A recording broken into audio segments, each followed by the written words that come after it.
Assalamualaikum warahmatullahi wabarakatuh. Kembali lagi dengan saya Saung Sian.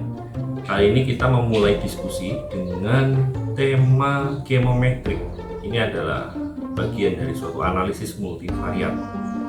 Nah, di beberapa pertemuan awal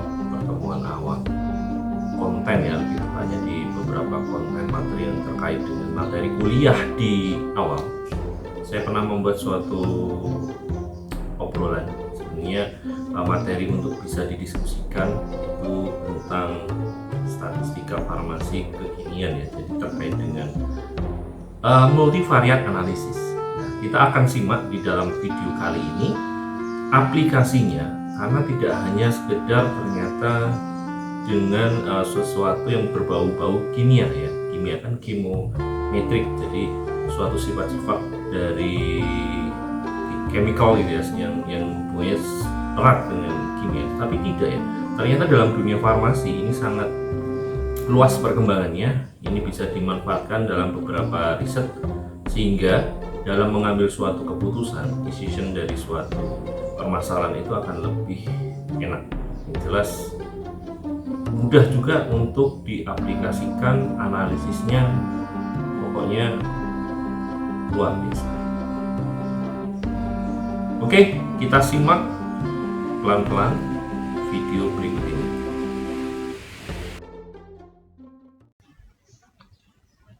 Oke, kita sementara melompat dulu dari yang kemarin tentang DOE, kita ke analisis suatu pendekatan analisis multivariat yang lain. Coba kita melangkah pada tema chemometrik, di mana ini adalah suatu analisis multivariat yang aplikasinya juga sangat luas dan sangat membantu di dalam memproses atau menganalisis data-data yang banyak tentunya. Oke, ini tema kita kali ini ya. Kita baru mengenalkan analisis multivariat dan mencoba untuk mengkaji aplikasinya di bidang farmasi. Pada konten yang lalu ya, awal-awal saya mulai membuat konten pembelajaran, itu sudah ada sebenarnya tentang chemometrik. Nah, di situ bercerita tentang aplikasinya untuk autentikasi, untuk halal produk, pemalsuan, dan sebagainya. Oke, ini lebih pada pengenalan ya, dan mencoba apa sih data-data yang bisa kita evaluasi menggunakan analisis multivariat ini. Yap, pada kasus pertama kita mencoba untuk mengkaji di bidang biologi farmasi. Nah, sama ya seperti kemarin, ini artikel yang lain yang sudah publish juga tentang WT juga ya, masih WT ya, karena saya suka WT. Dan ini berkaitan dengan, sebenarnya kalau membicarakan chemometriknya, di judul sudah nampak ya, ini pendekatan untuk mengevaluasi beberapa pelarut ya, model pelarut untuk mengekstraksi si teh putih itu, yang kemudian dilihat nanti beberapa respon yang ditetapkan ya. Ini sebenarnya tentang in vitro untuk penelitian yang arahnya adalah anti diabetes ya, inhibitory alpha glucosidase, dan ada molekuler dockingnya. Oke. Nah, kalau kita hanya melihat dari sisi data ya, karena ini kan statistika farmasi, maka sebenarnya yang dikatakan sebagai sampel ya kemarin ya, ini sampel itu adalah beberapa solvent yang dimodifikasi ya, sepele banget sebenarnya, sangat-sangat simple. Ada air dingin, air panas, kemudian etanol, air dingin yang menggunakan asam ya, asam sitrat, kemudian asam sitrat yang panas. Nah, beberapa solvent yang ini digunakan untuk menyeduh ya, sebenarnya hanya cukup simpel banget menyeduh teh putih tadi. Kemudian kita hitung responnya adalah total phenolic content, total flavonoid content, dan in vitro antidiabetes itu. Jadi kami mengukur inhibitory ya, alpha glucosidasenya. Nah, simpel sekali. Sampelnya cuma 5, di mana responnya ada 3 ya, ada 3. Tetapi ketika kita menggunakan bivariat, misal menggunakan one way ANOVA, ketika memang datanya sudah normal dan distribusinya baik, maka yang kita peroleh apa sebenarnya? Ya, per respon saja sebenarnya. Jadi membandingkan kelompok perlakuan, 5 kelompok perlakuan ini apakah respon terhadap TPC-nya itu berbeda signifikan atau tidak, kan seperti itu. Atau ya, kelima perlakuan ini sebenarnya ada tidak sih perbedaan secara signifikan terhadap total flavonoid content gitu ya.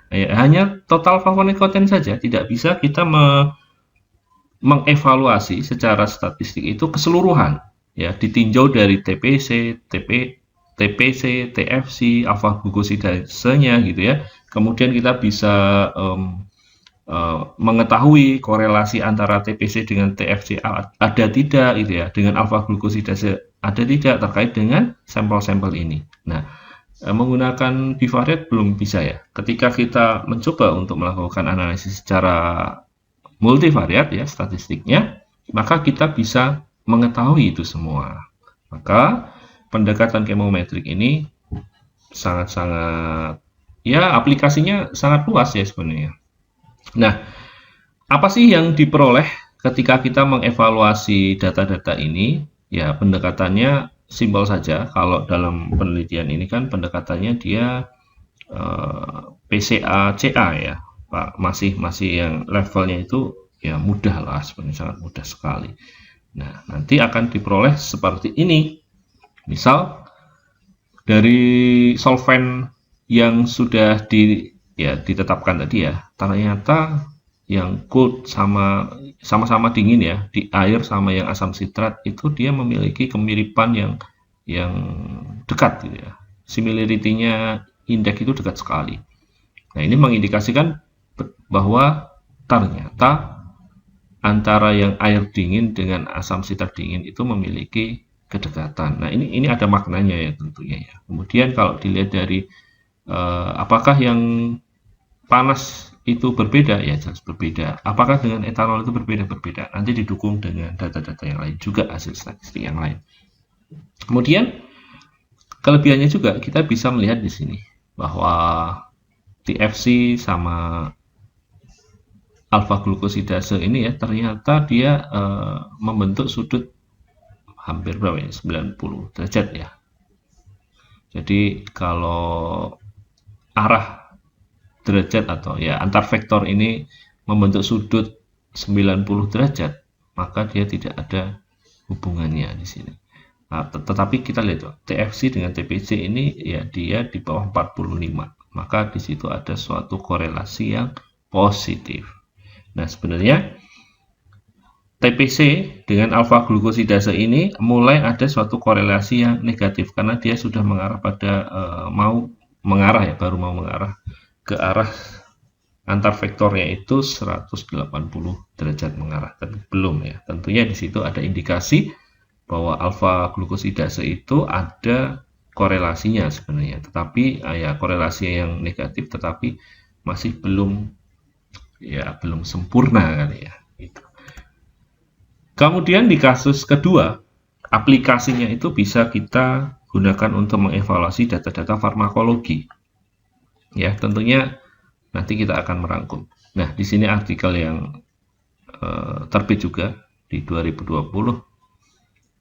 Ini nggak ada kata-kata chemometrik di dalamnya ya, karena memang ini adalah penelitian farmakologi murni yang ditonjolkan memang immunostimulatory activity gitu ya. Tetapi kita mencoba analisisnya itu secara statistiknya tidak lagi menggunakan analisis yang sering digunakan gitu ya. Ada bivariat seperti one way, ANOVA dan seterusnya. Oke, kita melihat nah datanya seperti ini. Jadi ada 6 kelompok perlakuan, ini tikus ya, karena in vivo dia menggunakan tikus di artikel itu, nanti bisa diunduh. Kemudian ada beberapa kelompok, baik itu normal, negatif, positif, dan kelompok-kelompok perlakuan. Ya, di sini ada seri dosis terendah, tengah, dan dosis tertinggi tentunya. Kemudian parameter imunostimulatori itu imunomodulator ya, imunostimulator itu apa saja yang ditetapkan. Nah, di sini kan ada sel TCD4 ya, ada sel TCD4, ada leukosit, ada limfosit. D6 itu adalah hari, pengukuran di hari ke-6. Ada monosit ya di hari ke-6, neutrofil di hari ke-6, Kemudian dari 12 ke 12 juga dicek ada limfosit, monosit, dan neutrofilnya. Otomatis ada berapa respon di sini? 1, 2, 3, 4, 5, 6, 7, 8. Ada 8 respon. Nah, perlu diingat nanti kita akan simulasi menggunakan suatu piranti lunak ya. Sebenarnya banyak piranti lunak yang bisa digunakan, mulai dari Minitab, ada Unscramble, ada R gitu ya. Nah, itu kita akan mencoba simulasi nantinya. Dari data yang seperti ini, ya, itu kita bisa memperoleh hasil nanti setelah dianalisis. Ketika teman-teman di sini sudah mempunyai data dan sudah masuk ke dalam sheet-nya ya, di worksheet-nya si Minitab, saya kebetulan menggunakan Minitab ini, maka tidak sampai 5 menit kok untuk melakukan suatu analisisnya. Dengan catatan data yang sudah dapat, sudah dimasukin gitu ya. Yang lama itu adalah mencari datanya. Oke, next. Hasilnya nanti akan seperti ini. Tentunya ini masih sama ya. Ini dikatakan sebagai score plot, ini loading plot. Nah, ini ada PC ya, first component, ada PC2 ya, second component. Itu nanti juga akan membentuk seperti ini. Nah, ini sebenarnya maknanya secara singkat seperti ini. Kalau kita melihat pada pemberian ekstrak dosis yang rendah, 40 mg per 200 gram berat badan tikus tadi ya, ternyata aktivitasnya untuk aktivitas sebagai imunostimulator tadi itu masih sama dengan negatif kontrol gitu loh. Jadi tidak memberikan suatu manfaat yang lebih atau yang diharapkan ya pada dosis yang rendah ini. Tapi ketika kita coba melihat pada dosis yang sedang ya, dosisnya udah naik gitu.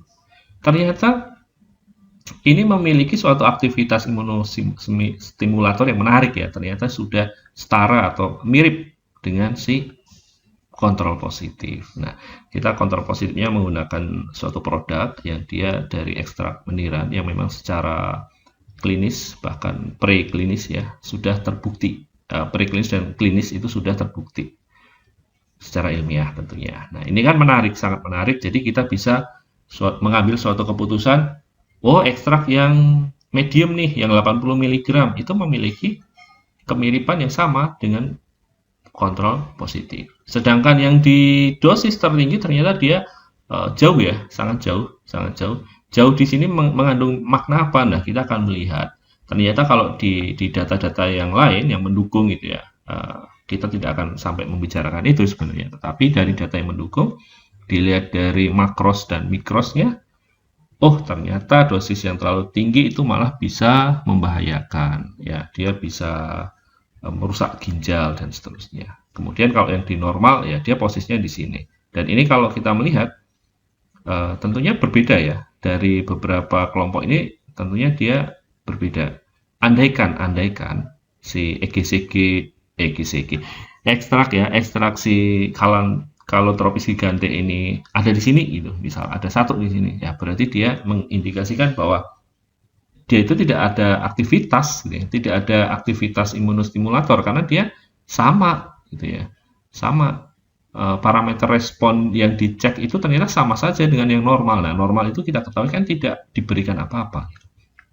Dan ini loading plot ya, ini bercerita atau memberikan suatu gambaran terkait dengan korelasi antar respon seperti tadi. Jadi kita enak melihatnya. Oh, ternyata kalau yang sudutnya sempit nih ya, vektor yang terbentuk itu antar vektor itu membentuk suatu sudut yang sempit nih, di bawah 35 bahkan hampir berhimpit gitu ya. Maka kita bisa mengambil satu keputusan bahwa di sini ada korelasi yang positif. Kita cek coba. Monosit di hari ke-6 itu ternyata tinggi. Maka bisa dipastikan nanti bahwa limfosit di hari ke-12 itu juga tinggi gitu. Itu makna positif dan seterusnya. Ketika dia antar vektor membentuk suatu sudut lebih dari 45 sampai mendekati 90 derajat ya, plus minus 90 derajat, tentu di situ tidak ada hubungannya. Oke, itu nanti bisa dijabarkan, kan enak. Kemudian di kasus ketiga, ini bisa dipakai di bidang formulasi ya, teknologi farmasi, farmaseutika. Ini baru review juga sebenarnya. Jadi kita bisa melakukan suatu evaluasi pada suatu rancangan. Ini contohnya ya. Kita bisa mengevaluasi rancangan yang sudah ada. Ini sebagai sampelnya ini ya, run Ya, ini adalah formulanya. Kemudian respon-respon ini itu bisa kita evaluasi nantinya. Nah, tentunya ini hasil-hasilnya ya. Tentunya akan sangat-sangat menarik ketika kita bisa menampilkan data-data statistik yang bisa memberikan suatu manfaat lebih gitu ya. Ini adalah dendrogramnya. Sebenarnya dua artikel itu juga ada dendrogramnya, itu membantu menjelaskan bahwa kedekatan antar kelompok ya atau sampel itu sejauh mana dilihat dari similarity index-nya. Oke. Untuk pengenalan dan memberikan suatu gambaran ya untuk aplikasinya secara sederhana dan mudah, kurang lebih seperti itu. Kita akan melanjutkan dalam suatu simulasi yang kita akan menggunakan piranti lunak tertentu nanti yang mudah-mudah dulu saja.